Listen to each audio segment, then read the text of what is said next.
Banyak sahabat sehat yang memulai hari dengan segelas susu hangat, berharap tubuh terasa bertenaga dan tulang tetap kuat. Tapi ada satu kebiasaan yang kerap dilakukan tanpa sadar, minum susu saat perut masih kosong. Sepintas terdengar wajar, bahkan menyehatkan. Tapi justru disinilah jebakan halusnya. Perut kita saat bangun tidur berada dalam kondisi paling sensitif. Asam lambung belum stabil, dan belum ada lapisan makanan yang melindungi dinding lambung dari paparan langsung zat yang masuk.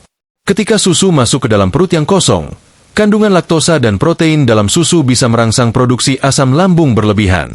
Hasilnya, rasa tidak nyaman seperti perih, mual, atau bahkan mulas bisa muncul sesaat setelahnya. Pada sebagian lansia, kondisi ini bisa berkembang lebih jauh. Apalagi bila ada riwayat gangguan lambung seperti MAC atau GERD. Minum susu di pagi hari saat belum sarapan bisa memperparah iritasi lambung. Bukannya menjadi sumber tenaga, susu malah memicu rasa begah dan nyeri yang mengganggu aktivitas sepanjang hari. Tak hanya itu, proses penyerapan nutrisi dari susu pun bisa terganggu. Perut kosong tidak dalam kondisi optimal untuk menyerap kalsium dan protein. Nutrisi penting yang seharusnya diserap untuk memperkuat tulang dan otot justru lewat begitu saja tanpa dimanfaatkan maksimal oleh tubuh. Jadi, niat baiknya ada, tapi manfaatnya hilang sia-sia. Lebih dari itu, reaksi terhadap laktosa bisa makin terasa. Banyak lansia sebenarnya memiliki gejala ringan intoleransi laktosa, tapi karena efeknya tidak langsung dramatis, sering diabaikan. Saat susu masuk ke perut yang belum diisi apapun, kemampuan tubuh mencerna laktosa jadi semakin buruk. Akibatnya, muncul gejala seperti kembung, buang angin berlebihan, atau bahkan diare ringan. Bukan hanya bikin tidak nyaman, tapi juga bisa mengganggu pola makan dan keseimbangan cairan tubuh. Padahal solusinya sederhana. Cukup pastikan perut sudah terisi sedikit makanan sebelum minum susu. Tidak harus sarapan berat, cukup beberapa potong roti gandum, biskuit, atau pisang sudah cukup untuk membentuk lapisan dasar di lambung. Dengan begitu, susu bisa masuk tanpa menimbulkan iritasi, dan tubuh pun siap menyerap nutrisinya secara optimal. Kebiasaan minum susu memang baik, tapi waktunya juga harus diperhatikan. Lansia perlu mulai lebih peka terhadap sinyal tubuhnya sendiri. Jangan hanya ikut kebiasaan lama, tapi pahami juga respons tubuh terhadap apa yang dikonsumsi.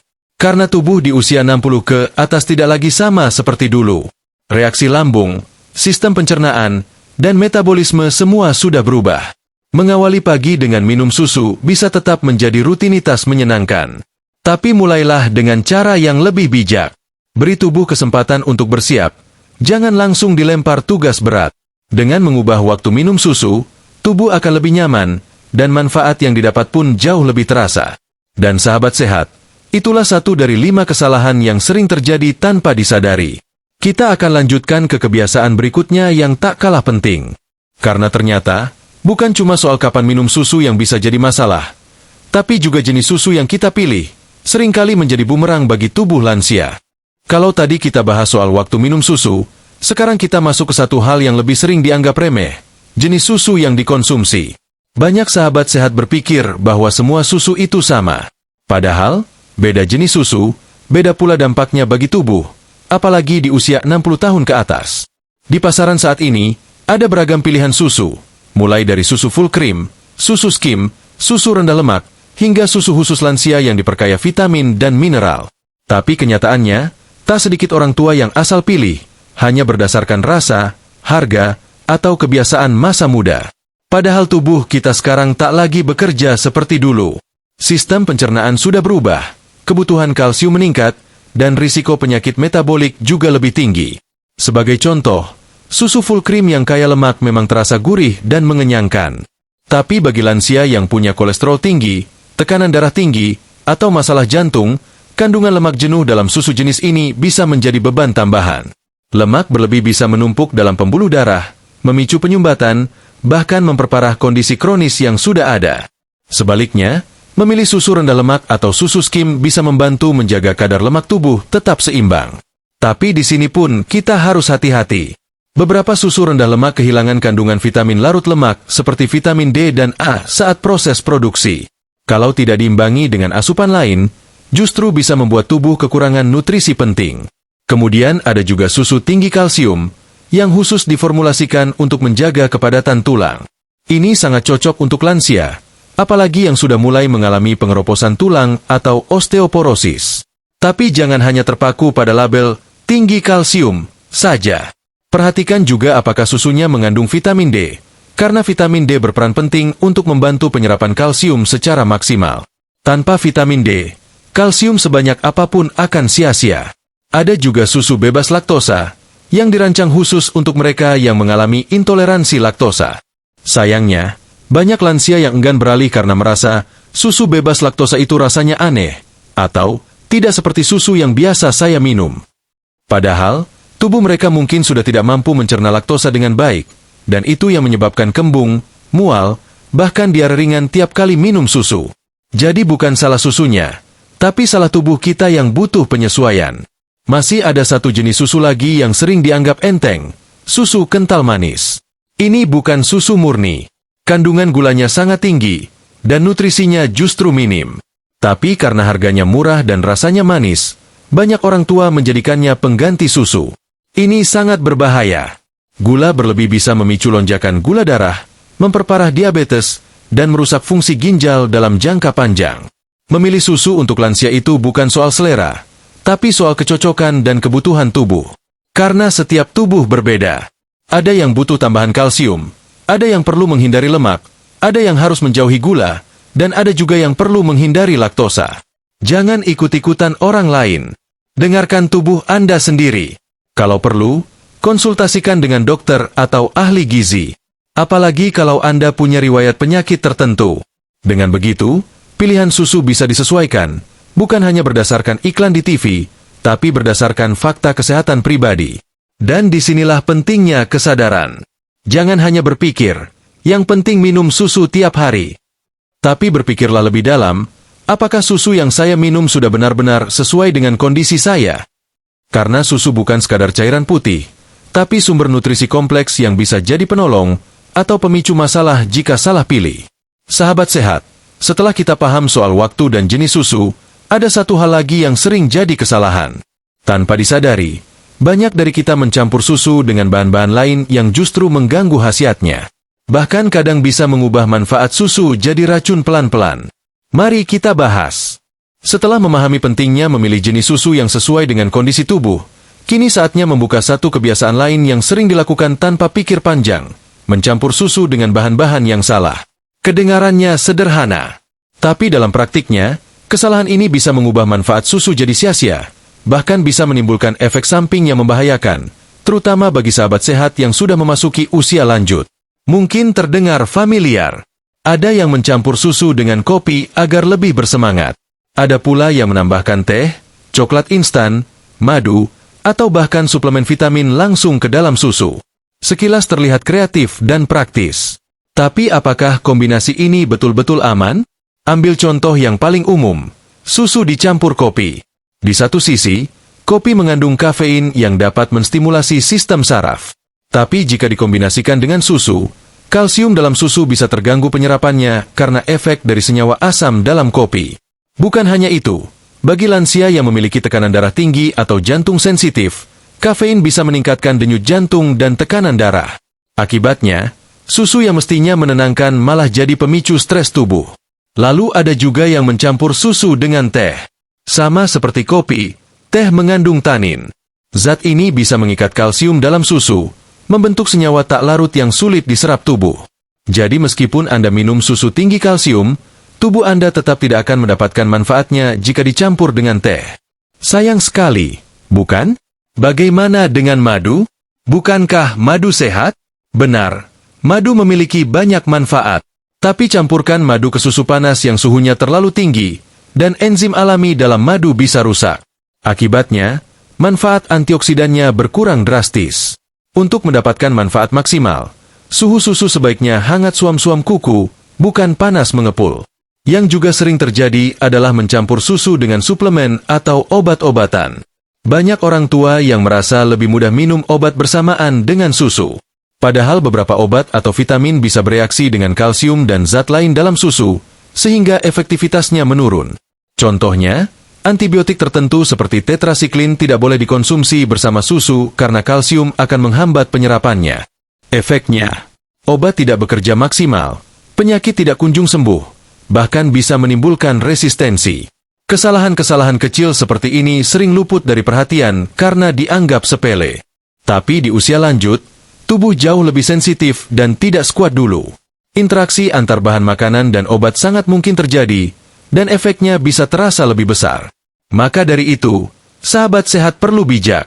Jangan asal mencampur, hanya karena terdengar enak atau terlihat menyegarkan. Jika ingin menambahkan sesuatu ke dalam susu, pastikan bahan tersebut memang kompatibel dan tidak merusak kandungan nutrisinya. Misalnya, menambahkan bubuk kayu manis dalam jumlah kecil bisa membantu memperlancar peredaran darah. Atau campuran kurma yang dihaluskan, yang bisa memberi energi tambahan tanpa mengganggu penyerapan kalsium. Namun tetap, pilihan terbaik adalah meminum susu dalam bentuk aslinya. Murni, tidak dicampur macam-macam, dan dikonsumsi dengan waktu yang tepat. Itulah cara paling aman untuk memastikan tubuh mendapatkan manfaat terbaik dari susu.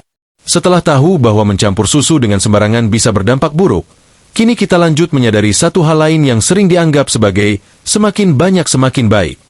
Padahal, kalau tidak hati-hati, justru bisa menjadi beban bagi tubuh, terutama ginjal dan pencernaan. Mari kita bahas tentang kesalahan minum susu terlalu banyak. Di benak banyak orang, terutama para lansia, masih tertanam keyakinan lama. Semakin banyak susu diminum, maka semakin sehat tubuh. Logikanya sederhana, susu itu baik, penuh kalsium dan protein, jadi lebih banyak berarti lebih baik. Sayangnya, kenyataan di dalam tubuh tidak sesederhana itu. Bahkan, pada titik tertentu, konsumsi susu yang berlebihan justru bisa menjadi bumerang bagi kesehatan, terutama bagi sahabat sehat yang kini sudah memasuki usia lanjut. Tubuh kita memiliki batas kemampuan dalam menyerap nutrisi.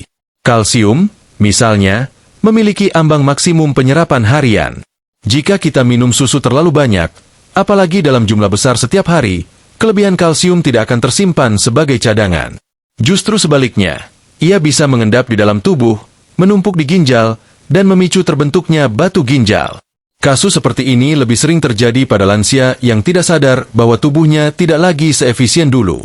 Ginjal yang sudah melemah, metabolisme yang melambat, dan sistem penyaring alami yang mulai berkurang performanya, semuanya berkontribusi terhadap peningkatan risiko penumpukan zat sisa dari susu yang dikonsumsi berlebihan. Bukan hanya itu, minum susu terlalu banyak juga bisa menyebabkan hiperkalsemia, yaitu kondisi di mana kadar kalsium dalam darah melebihi batas normal. Gejalanya bisa ringan seperti sembelit, nyeri otot, hingga gangguan detak jantung. Tapi pada tahap tertentu, kondisi ini bisa memicu komplikasi serius seperti gangguan fungsi ginjal atau pengerasan pembuluh darah. Hal yang tentu sangat berbahaya di usia 60 tahun ke atas. Tak sedikit pula lansia yang merasa lesu, pusing, bahkan mual, padahal mereka rajin minum susu. Mereka mengira tubuhnya lemah karena kurang gizi, lalu menambah takaran susu. Tanpa sadar, mereka justru memperparah kondisi yang disebabkan oleh kelebihan nutrisi, bukan kekurangan. Selain masalah kalsium, konsumsi susu berlebih juga berisiko menambah beban kalori. Meski terlihat seperti cairan, susu tetap mengandung kalori yang cukup tinggi, apalagi jika ditambah gula atau susu kental manis. Jika tidak diimbangi dengan aktivitas fisik yang cukup, kalori berlebih akan disimpan sebagai lemak, yang kemudian bisa menimbulkan peningkatan berat badan, tekanan darah, hingga masalah gula darah. Dan jangan lupa, laktosa dalam susu juga memiliki batas toleransi bagi tubuh. Semakin banyak susu diminum, semakin besar kemungkinan muncul gejala intoleransi seperti kembung, mules, atau buang air besar tidak normal. Hal ini sangat sering terjadi, tapi dianggap angin lalu. Padahal tubuh sudah memberi sinyal jelas bahwa dia tidak butuh lebih banyak, tapi justru perlu dikurangi. Jadi berapa banyak susu yang sebaiknya dikonsumsi oleh lansia? Rata-rata, lansia cukup mengonsumsi 1 hingga 2 gelas susu per hari, tergantung pada kebutuhan kalsium hariannya dan kondisi medis yang dimiliki. Lebih dari itu hanya akan menambah beban tubuh, bukan manfaat. Jika kebutuhan kalsium sudah terpenuhi dari makanan seperti tahu, tempe, sayuran hijau, atau ikan, maka porsi susu bisa dikurangi. Yang penting bukan jumlahnya, tapi keseimbangannya. Sahabat sehat, minum susu bukan lomba siapa yang paling banyak. Ini tentang mendengar sinyal tubuh, dan tahu kapan harus cukup. Karena di usia kita sekarang, kelebihan bisa jadi lebih berbahaya daripada kekurangan. Maka, daripada mengejar kuantitas, lebih baik kejar kualitas. Pilih susu yang tepat, konsumsi dalam waktu dan jumlah yang pas, serta imbangi dengan pola makan seimbang. Nah, kalau kita sudah mulai memahami bahwa minum susu berlebihan juga berisiko, mari kita selami satu kesalahan terakhir yang paling sering terjadi, mengabaikan tanda-tanda intoleransi laktosa atau alergi susu. Banyak dari kita tidak sadar bahwa tubuh sudah menolak, tapi tetap memaksakan. Inilah yang perlu dibahas berikutnya. Ada satu kesalahan terakhir yang diam-diam paling sering terjadi, tapi justru paling banyak diabaikan. Tidak mengenali tanda-tanda bahwa tubuh sebenarnya tidak cocok lagi dengan susu. Banyak sahabat sehat yang tetap minum susu setiap hari, padahal tubuhnya sudah memberi sinyal kuat bahwa ada sesuatu yang tidak beres. Tapi karena terbiasa atau enggan berubah, sinyal itu terus diabaikan, hingga muncul masalah kesehatan yang lebih serius. Salah satu penyebabnya adalah intoleransi laktosa. Ini adalah kondisi di mana tubuh seseorang tidak mampu mencerna laktosa, yaitu gula alami yang terdapat dalam susu dan produk olahannya. Gejalanya tidak selalu ekstrim, justru seringkali ringan tapi berulang, seperti perut kembung, sering buang angin, diare ringan, atau rasa mual setelah minum susu. Karena tidak parah, gejala ini kerap dianggap sepele. Ah, cuma angin, atau perut saya memang sensitif, padahal itu tanda tubuh menolak. Masalahnya, intoleransi laktosa lebih umum terjadi seiring bertambahnya usia. Di masa muda, enzim laktase dalam tubuh, yang bertugas memecah laktosa, masih melimpah. Tapi saat memasuki usia 60 tahun ke atas, produksi enzim ini mulai menurun. Tubuh tidak lagi mampu mengolah susu seperti dulu, meskipun kita sudah terbiasa minumnya sepanjang hidup. Akibatnya, yang dulu terasa nyaman, sekarang malah jadi sumber gangguan pencernaan setiap hari. Lebih dari itu, ada juga lansia yang sebenarnya mengalami alergi terhadap protein susu, meskipun lebih jarang. Gejala alergi bisa lebih ekstrim, seperti gatal-gatal, sesak napas, atau pembengkakan. Tapi karena mirip dengan reaksi lain, banyak yang tidak sadar bahwa sumbernya adalah susu. Ini bisa sangat berbahaya bila terus dibiarkan. Lantas, kenapa tetap banyak lansia yang memaksa diri untuk terus minum susu, padahal tubuh sudah menolak? Jawabannya sederhana, karena takut tidak dapat gizi yang cukup. Banyak yang percaya bahwa tanpa susu, tulang akan rapuh, tubuh jadi lemas, dan kesehatan akan turun. Padahal, dengan teknologi pangan saat ini, sudah banyak pilihan alternatif yang jauh lebih aman dan tetap bergizi. Misalnya, susu bebas laktosa atau susu nabati seperti susu kedelai, susu almond, susu oat, atau susu beras. Susu-susu ini memiliki kandungan nutrisi yang bisa disesuaikan dengan kebutuhan lansia. Bahkan beberapa di antaranya sudah diperkaya dengan kalsium dan vitamin D, yang penting untuk kesehatan tulang. Yang terpenting, jenis susu ini tidak menyebabkan reaksi buruk bagi tubuh yang intoleran atau sensitif terhadap susu sapi. Selain itu, kalsium tidak hanya didapat dari susu. Banyak makanan yang kaya kalsium alami seperti tempe, tahu, brokoli, ikan teri, bayam, atau biji wijen. Jadi ketakutan bahwa, kalau tidak minum susu, nanti kekurangan kalsium, itu sebenarnya tidak berdasar jika pola makan kita seimbang.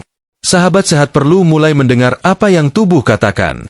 Bila setiap kali minum susu tubuh memberi reaksi negatif, meski hanya sedikit, itu bukan hal normal yang harus dibiarkan. Jangan abaikan. Karena ketika tubuh sudah tidak nyaman, itu berarti ada yang perlu diubah. Jangan tunggu sampai masalahnya menjadi besar.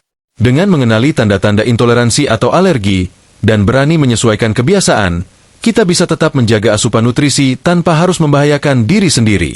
Inilah esensi hidup sehat di usia lanjut. Bukan soal mempertahankan kebiasaan lama, tapi soal kemampuan untuk beradaptasi demi kesehatan yang lebih baik. Dan kini, setelah 5 kesalahan umum telah kita bahas secara tuntas, tibalah saatnya kita merenung sejenak. Apa saja yang sudah kita pelajari hari ini? Apa yang bisa kita ubah? Dan apa yang perlu kita jaga agar manfaat susu benar-benar terasa optimal? Satu kesalahan lagi yang sering dilakukan tanpa disadari adalah memilih waktu minum susu yang keliru. Banyak sahabat sehat berpikir bahwa minum susu bisa kapan saja, asal tubuh butuh nutrisi. Tapi faktanya, waktu minum susu sangat memengaruhi bagaimana tubuh menyerap dan merespons kandungan di dalamnya. Dan bagi lansia, waktu yang tidak tepat bisa menimbulkan lebih banyak masalah dibanding manfaat. Coba kita lihat kebiasaan umum. Ada yang minum susu di pagi hari sebelum aktivitas. Ada juga yang meminumnya setelah makan siang, bahkan menjelang malam sebelum tidur. Semuanya terdengar masuk akal, tapi ternyata efeknya sangat berbeda tergantung kondisi tubuh dan jenis susu yang diminum. Misalnya, minum susu terlalu dekat dengan waktu makan besar. Ketika perut masih penuh oleh makanan utama, susu bisa memperlambat pencernaan karena tubuh harus bekerja ekstra untuk memproses kombinasi karbohidrat, lemak, protein, dan kalsium sekaligus. Akibatnya, bukan hanya rasa tidak nyaman di perut yang muncul, tapi juga rasa cepat ngantuk atau begah. Terlebih jika makanan yang dikonsumsi berat dan berlemak. Sebaliknya, minum susu terlalu larut malam, terutama yang tinggi protein atau tinggi gula, bisa mengganggu kualitas tidur. Banyak lansia mengira susu bisa membantu tidur lebih nyenyak. Memang ada zat triptofan dalam susu yang bisa merangsang rasa tenang. Tapi kalau jenis susunya mengandung banyak laktosa atau gula tambahan, maka kadar gula darah bisa naik menjelang tidur. Ini bisa menyebabkan detak jantung meningkat, tubuh jadi gelisah, bahkan terbangun di tengah malam karena perut terasa tidak nyaman atau ingin buang air kecil berlebihan. Ada juga yang minum susu tepat sebelum atau setelah minum obat, tanpa tahu bahwa beberapa jenis obat bisa berinteraksi dengan kalsium dalam susu. Obat-obat seperti antibiotik tertentu, obat tiroid, atau suplemen zat besi bisa kehilangan efektivitasnya bila dikonsumsi bersamaan dengan susu. Karena itu, perlu ada jeda waktu antara minum obat dan konsumsi susu, minimal 1 hingga 2 jam agar penyerapannya tidak terganggu. Waktu yang paling ideal bagi lansia untuk minum susu umumnya adalah pagi hari setelah sarapan ringan, atau malam hari 1 jam sebelum tidur, dengan catatan susunya tidak mengandung gula tinggi dan tidak berlebihan. Saat itulah tubuh sedang dalam kondisi cukup tenang untuk menerima asupan nutrisi tanpa mengganggu fungsi pencernaan atau metabolisme lainnya. Namun, tetap harus disesuaikan dengan kondisi pribadi. Jika punya riwayat insomnia, asam lambung, atau diabetes, maka waktu terbaik bisa berbeda. Dan disinilah pentingnya mengenali ritme tubuh sendiri. Jangan hanya ikut tren atau kebiasaan masa lalu. Apa yang dulu cocok, belum tentu sekarang masih relevan. Kesalahan memilih waktu minum susu ini mungkin tampak kecil, tapi dalam jangka panjang bisa menimbulkan dampak yang terasa, baik itu berupa pencernaan terganggu, kualitas tidur menurun, atau nutrisi tidak terserap maksimal. Dan bagi tubuh lansia yang mulai sensitif, ini bisa memicu kelelahan kronis, nyeri sendi, atau perasaan tidak bugar sepanjang hari. Sahabat sehat, tubuh kita bekerja seperti mesin waktu. Ada jam-jam tertentu di mana tubuh membuka diri terhadap nutrisi, dan ada pula saat-saat di mana sistem tubuh sedang butuh istirahat. Jika kita bisa menyesuaikan konsumsi susu dengan ritme alami tubuh, maka manfaatnya akan jauh lebih optimal. Bukan hanya menjaga tulang tetap kokoh, tapi juga membantu menjaga energi, suasana hati, dan kualitas tidur yang baik di usia lanjut. Kini, kita telah memahami betapa pentingnya memperhatikan apa yang diminum, bagaimana, dan kapan. Dan dari semua itu, satu kesimpulan besar bisa kita ambil. Minum susu bukan sekadar rutinitas, tapi kebiasaan yang perlu disesuaikan dengan tubuh yang terus berubah. Kesalahan lain yang sering luput dari perhatian para lansia adalah menganggap semua susu itu sama saja. Asal warnanya putih dan rasanya lembut, langsung dianggap aman dan sehat. Padahal kenyataannya, setiap jenis susu punya komposisi yang sangat berbeda, dan perbedaan ini bisa sangat menentukan cocok atau tidaknya susu itu untuk tubuh kita, terutama di usia 60 tahun ke atas. Sahabat sehat, susu yang beredar di pasaran hari ini sudah sangat beragam. Tapi ironisnya, makin banyak pilihan justru makin banyak pula kebingungan. Tidak sedikit yang akhirnya memilih berdasarkan iklan di TV, testimoni teman, atau sekadar karena dari dulu minumnya ini, jadi ya diteruskan. Padahal tubuh kita berubah, dan susu yang dulu cocok, bisa jadi sekarang malah jadi beban. Ambil contoh sederhana. Ada susu bubuk, susu cair UHT, susu pasteurisasi, susu kental manis, susu fermentasi, hingga susu formula khusus lansia. Setiap jenis ini punya kandungan yang sangat beda. Ada yang tinggi gula, tinggi lemak, rendah protein, atau sebaliknya. Kalau tidak teliti membaca label atau memahami fungsi masing-masing, kita bisa salah memilih dan justru memasukkan sesuatu yang tak dibutuhkan oleh tubuh. Misalnya, susu kental manis. Banyak lansia masih menganggap ini sebagai susu murni, karena dari kecil terbiasa minum itu. Padahal, susu kental manis lebih pantas disebut produk gula rasa susu daripada susu rasa gula. Kandungan gulanya bisa mencapai lebih dari 50%. Ini sangat berbahaya, apalagi bagi yang punya risiko diabetes, kolesterol, atau tekanan darah tinggi. Tapi karena rasanya enak dan harganya murah, banyak yang terus mengonsumsinya, bahkan setiap hari. Lalu ada susu tinggi lemak yang cocok untuk anak-anak dalam masa pertumbuhan, tapi jadi kurang tepat untuk lansia yang harus mengontrol asupan kalori dan kolesterol. Konsumsi susu jenis ini secara rutin bisa menyebabkan penumpukan lemak, memperberat kerja jantung, hingga mempercepat pengerasan pembuluh darah. Sementara itu, susu rendah lemak atau skim bisa menjadi pilihan lebih aman, terutama bila tubuh masih kuat mencerna laktosa. Ada juga susu nabati, seperti susu kedelai, susu oat, susu almond, atau susu beras. Ini seringkali jadi alternatif terbaik bagi lansia yang intoleran terhadap laktosa. Tapi jangan asal pilih juga. Beberapa susu nabati tidak mengandung kalsium alami, jadi perlu dicek apakah sudah difortifikasi dengan kalsium dan vitamin D. Tanpa itu, fungsinya tidak akan setara dengan susu sapi. Yang tidak kalah penting adalah susu khusus lansia. Susu jenis ini umumnya diformulasikan dengan mempertimbangkan kebutuhan lansia. Rendah gula, rendah lemak, tinggi kalsium, diperkaya vitamin D, dan lebih ramah bagi pencernaan. Tapi banyak yang menghindarinya karena merasa rasanya kurang enak atau terlalu mahal. Padahal, inilah yang paling sesuai dengan kondisi tubuh sekarang. Mengutamakan rasa daripada fungsi bisa jadi jebakan halus yang merugikan. Maka penting bagi sahabat sehat untuk mulai menjadi konsumen cerdas. Jangan lagi melihat susu sebagai satu produk seragam. Baca label kemasan. Perhatikan komposisi. Cek apakah ada tambahan gula, apakah cocok dengan kebutuhan harian Anda, dan apakah susu tersebut memang ditujukan untuk usia Anda.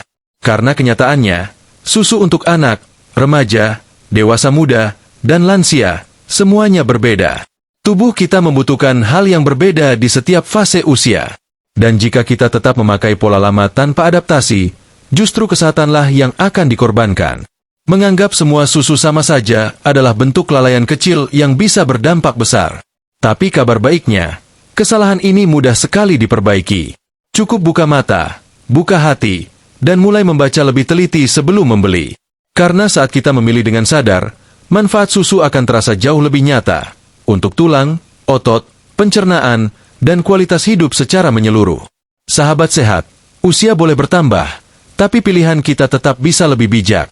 Dan dari pemilihan susu saja, kita sudah bisa melangkah satu langkah lebih dekat pada hidup yang sehat dan berkualitas. Sahabat sehat, dari awal hingga sekarang, kita telah menelusuri 7 kesalahan yang kerap terjadi saat lansia minum susu. 7 kebiasaan kecil yang selama ini dianggap sepele, tapi ternyata menyimpan risiko diam-diam yang bisa berdampak besar pada tubuh. Kita mulai dari kebiasaan minum susu saat perut kosong, lalu menyentuh pentingnya memilih jenis susu yang tepat. Kita bongkar bahaya mencampur susu sembarangan, bahas dampak dari minum terlalu banyak, dan sadarkan diri tentang intoleransi yang sering diabaikan. Kita lanjut memahami pentingnya waktu yang pas, lalu menutup dengan kesadaran besar bahwa tidak semua susu itu sama. Bukan untuk membuat sahabat takut, bukan pula untuk membuat segelas susu terasa rumit.